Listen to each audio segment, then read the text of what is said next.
Yo, this is a big shout out. I'm doing this joint right here for Ms.Tee because a lot of people was hating because of the joint I did on Flip the Script. Everybody know me. I'm unique. I keep it real. You don't like what I say out my mouth, motherfuck you.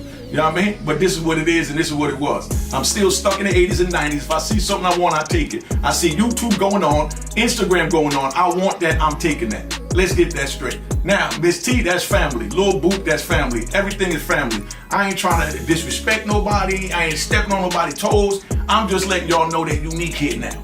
You know what I mean? And that's it. Can't say no plain and no clear. Everybody down to come, get with me, get some of this good content. I ain't got a problem interviewing for your joints. So it ain't no hate thing, ain't no none of that. I'm just like my man Flip the Script said, I'm the cockiest kingpin.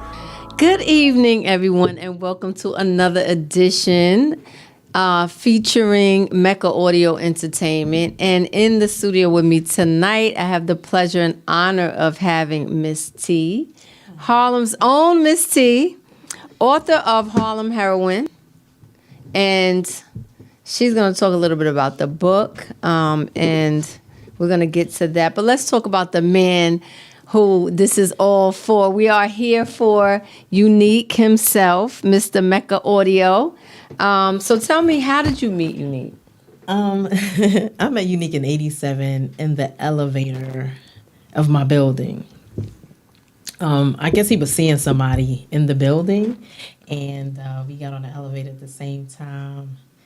And anybody who knows Unique will understand what I'm about to say. So he goes, "You're a pretty black bitch." And I was offended. So I'm like, yo, who you talking Right. to? That's how it all started.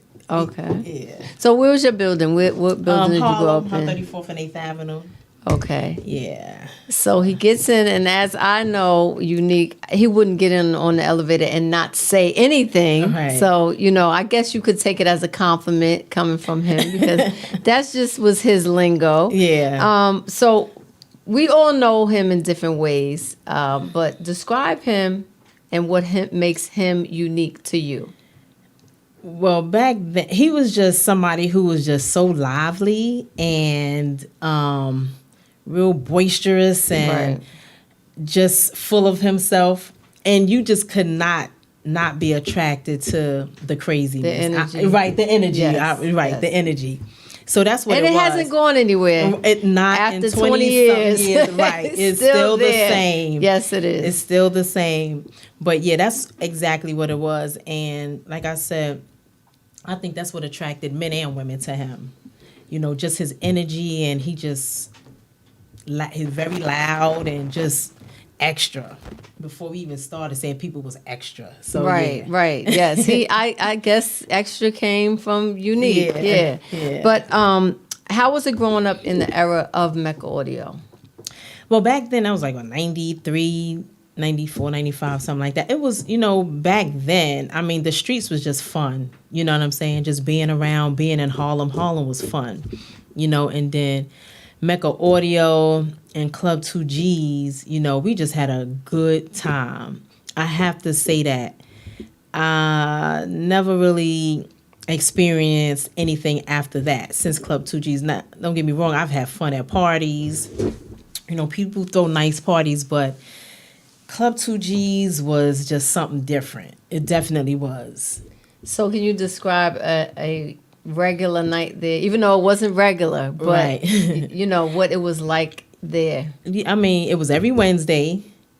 And, when I talk about it, it's just crazy because you had Club 2Gs on a Wednesday in the middle of the week when people had school and work. And it was packed. And when I say everybody came through there, everybody came out. My sister, I forgot how old she was at the time, mad young, and was like falling asleep in junior high school because she was at Club 2Gs on a Wednesday and had to go to school Thursday. It was insane. So, everybody came out, to party and have fun. And the thing about Club 2000, we never worried about nothing going on, nothing happening, because nothing did happen. No shootings, no stabbings, no fightings. People came there to really have fun. And I think they came there because they knew that was going to be the outcome of the night. Just have fun, good music, he had celebrities come through there. I think I seen Redman before back then, LL. Uncle Luke, of course, came there with the dancers. You know what I'm saying? So, it was just fun. Like, I bought an outfit new every Wednesday Okay. for Club 2000. So, yeah.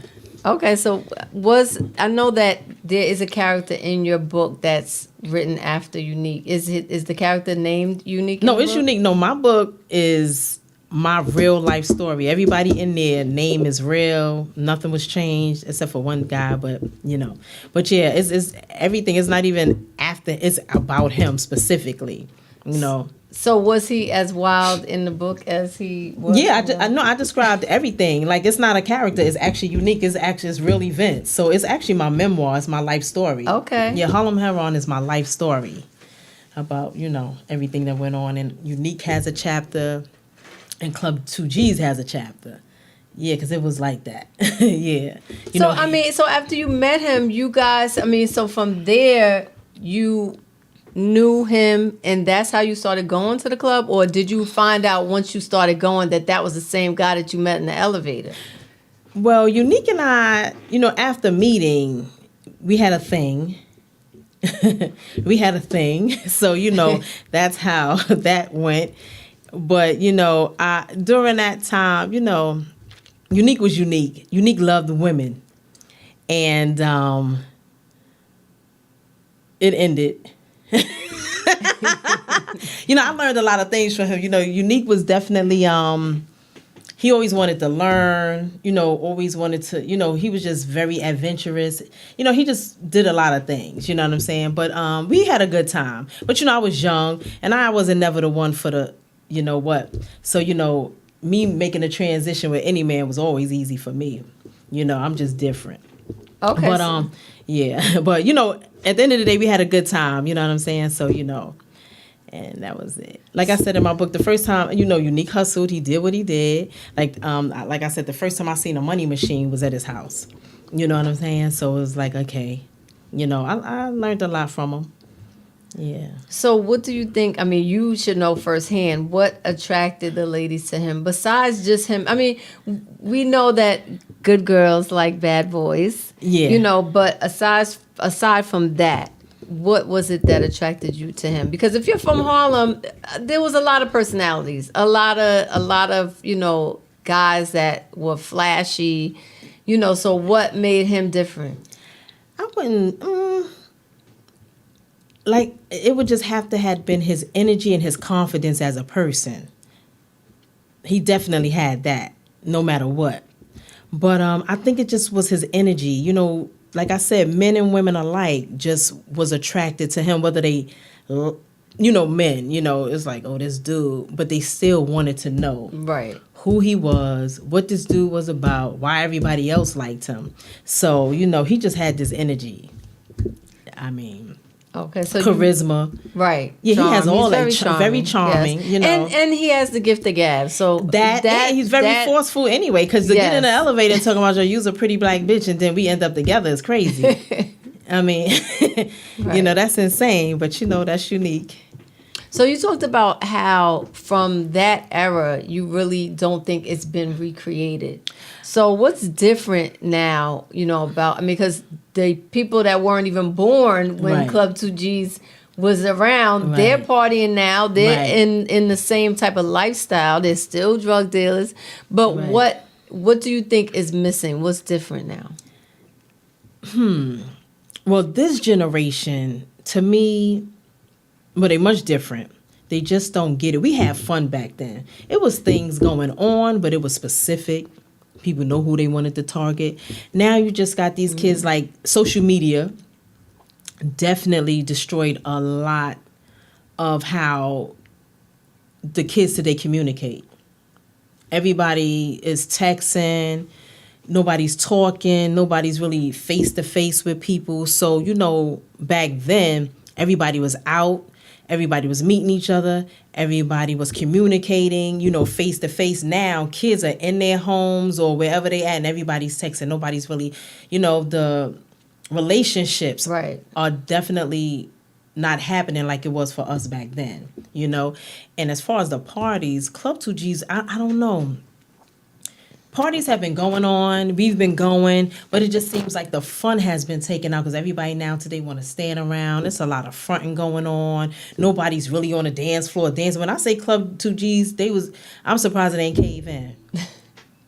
Cause you been to Club 2Gs? Yes. Okay, Yes. so you know the floor lit up, smoke came up out the floor and all that. Like, and we were in there dancing. You know what I'm saying? Having fun. People don't seem, even like our age, don't seem to go to a party to have fun. You want to see who's there. You want to see what people got on, and everybody just posted up. And it's like, it's not fun. You know, the fun is kind of gone. That's definitely different. Now, if he came home today and recreated that, I think a whole lot of people would be happy. Especially us from back then. And maybe he could teach the younger ones something about having fun. You know? So I think social media is probably the wrong word because it has caused people to be socially handicapped. Right. Because social means you're talking or you're Right. communicating. Right. And writing words is not the same as communicating, you know, right. to be able to create relationships that matter. Right. So I think being in the room with people, like you said, now when you're in the room with people, they're on their live. Right. So even though you're in a party, everybody in the party is on the live. Right. And nobody's really interacting with the people at the party. Right. And a lot of Yep. times when I look on people's live, I'm like, okay, I'm not at the party, so I don't feel that, you know, I'm not going to sit here and watch a party on live.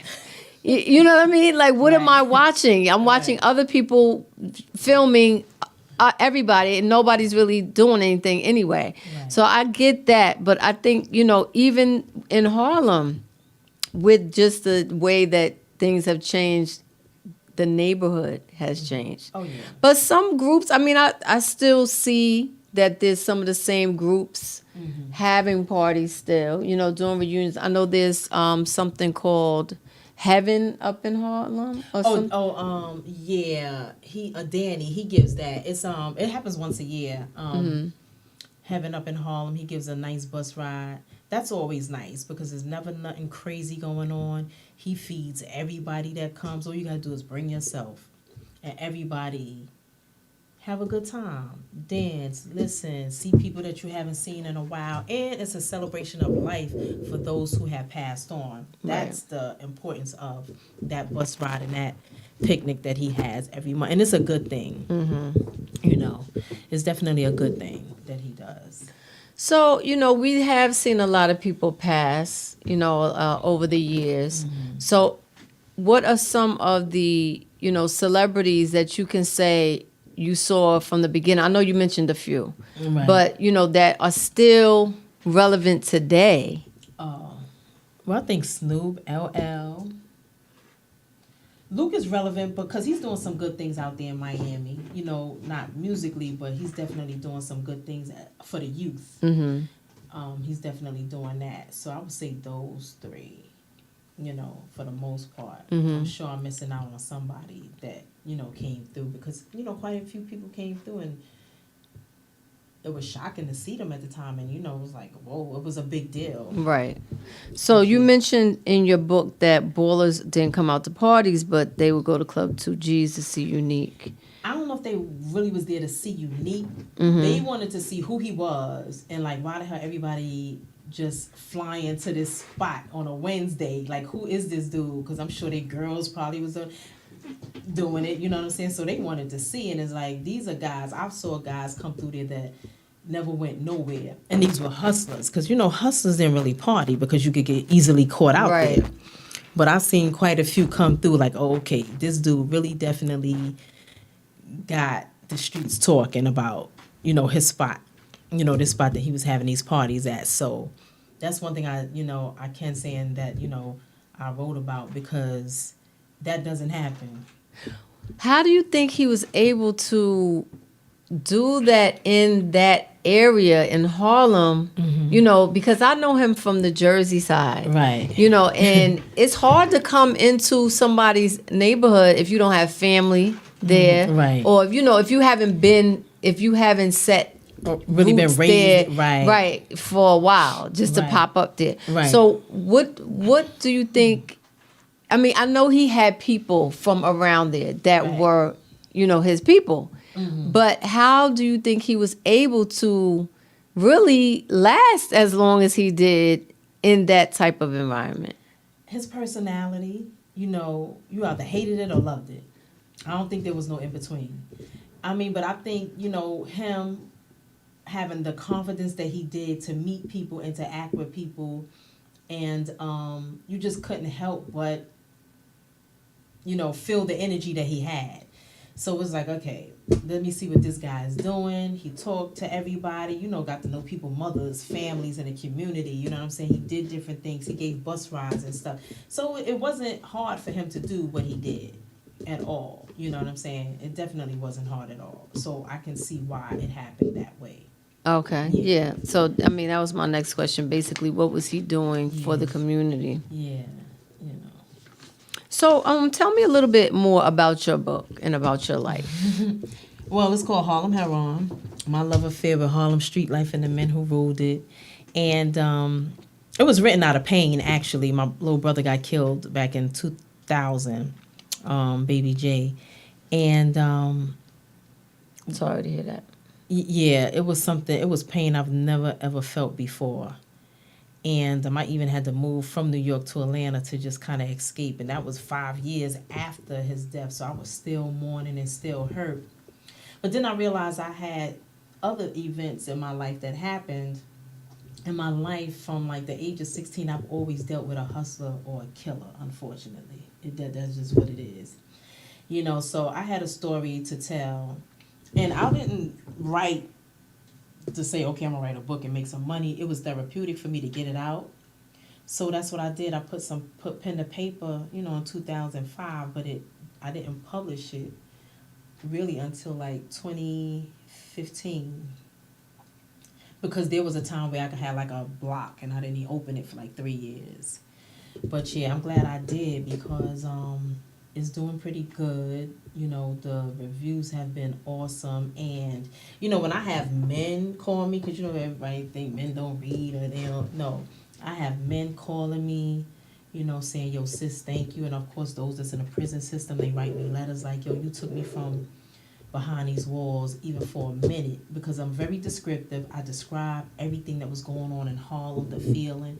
And the book is actually written as I'm having a conversation with just you, whoever's reading, I'm having a conversation with them.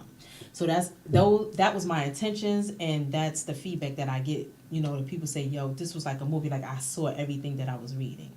So, it's good. And So you wrote the book in 2005, but it really took place in the 90s? It's the 80s and 90s era that I write about. And, the relationships that I had and things that happened. So how were you able to keep the names in the book? Because I have a similar story, and I wrote a book the same way. I sat on it because what I wrote about with my cousin who passed away at the time, I didn't want to put her business out there. So I didn't publish it for a while, like 10 years later. Right. So, I mean, it's the same thing. But I had to change the names. So how were you able to keep the names in your book? One thing I do, I've been blessed. And I dealt with quite a few people. But when I told them I was doing it, everybody gave me their blessing. All my dudes gave me their blessing. I'm definitely loved. So, I reached out to all of them and whoever was going to be in there. Oh, okay. Told them what I was doing. They was like, Black or T, do what you got to do. I haven't ever had a bad relationship, So everybody was with it, and, if I needed anything from them, they gave me the information I needed. And, I was definitely blessed in that. That's sense. good. Yeah. So is this your first book? Well, it's your first book. How many books do you have? Well, I have that one, and I have my own publishing company, so I published another guy's book. It's called Pound Game by Adrienne Dulon, so that's out. I have another young lady, I'm going to publish her book soon, and I got some other projects that's coming too. Yeah. So what do you think? Oh, and it's going to be a movie. Oh, good. Yeah. Oh, congratulations. Me and Dane working together. So what do you think in the situation that Unique is in, and a lot of men are in that situation, right? And they're trying to live a normal life as much as they can from behind the wall. What do you think Unique can do to continue his legacy? The way that he is remembered. I mean, we still remember him, but what is it that, he can do to keep going with Mecca Audio? But I think he's doing it now by, having these interviews and us talking about him, so, those who don't know him or have heard of him can kind of learn a little more, as well as the younger generation who can, see and hear about who, about who he was. One thing I can say, he's not letting his situation control what he wants to do. He's definitely, his mind is definitely free. Yeah, he's definitely working, and I hope and pray that he does get out for him, his kids, and, if you have any grandchildren, because the situation is messed up. Don't really think he should even be in there, to be honest with you. But, it is what it is. But I definitely respect his hustle, because he's doing the time, but he's not letting the time do him. And he's keeping busy and making things happen. And that's what you got to do. Everybody don't have it in them, you know what I'm saying, or the resources, unfortunately. But, Unique is Unique, and Unique is the same person in there as he was he out is, there. He definitely that's why he is. ended up in a hole a couple of times, screaming "AURI" on the tables and causing riots up in them spots. So, it's a good thing, knowing that he can, you can talk to him, and he just every time you speak to him, he's just excited. True. It's like he's not having a bad time or worried about his situation at all, so. I mean, even in text messages, they can be taken the wrong way. But it's like whenever you get a text from Unique, you can hear his voice. Like when you're reading it, you hear him saying it. And he's very pushy. Yes. So, but like you said, you can't take it the wrong way, because that's him. Yeah, and even when he calls and it says this call is from a federal prison, and it says Waynesworth Hall. It's like, it's like an announcement, like a boxing match, and you hear when they announce the boxers, he is definitely still fighting. And that's why, as much as he will text you 50 messages and 60 pages of text, it's like, it's just good to know that he still is fighting, and he hasn't given up, and you can't argue with him. You know what I mean? You can't help but want to help. You know what I'm saying? Be like, okay, let's see what's going on. Because it's like, for somebody in there, just to still have the motivation and the ambition to just do things and make things happen, as well as try to help other people while he's in there, I got to respect it and be like, you know what, I got to help him out, in any way possible, Yes, so I want to say to Unique, I want to say to him, because I know he's going to hear the interview, I want to commend you, Unique, and just, definitely calling me, telling me, send in all your book covers, send in anything you're doing, and I'm going to put it on the site, motivating me, and I'm out here. So I want to thank him for that. And, we're all out here pushing for you.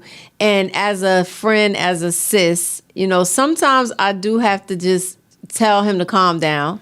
And I mean it from the best place, just so that he's not in there driving himself crazy. I'm like, Unique, it's all right. It's going to be good. Everything's going to work out. It's nothing to be alarmed about.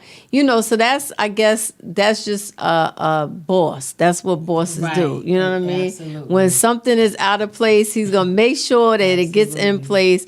But I'm just glad that we have the relationship that we have. He's like my big brother. And, I love him. So I love you, Unique. And I just want to put that out there now. I hope that everything works out for you. So before we end, is there anything else you want to share? Just ditto to everything that you said. We definitely want to make sure that we do, what we can for him, because he's definitely a good guy. You know what I'm saying? And we definitely want to get home. I just want whatever projects that he's doing, I want them to be successful. Right. So we want everybody to keep their ears open and their eyes, looking out for Mecca Audio Entertainment. Right.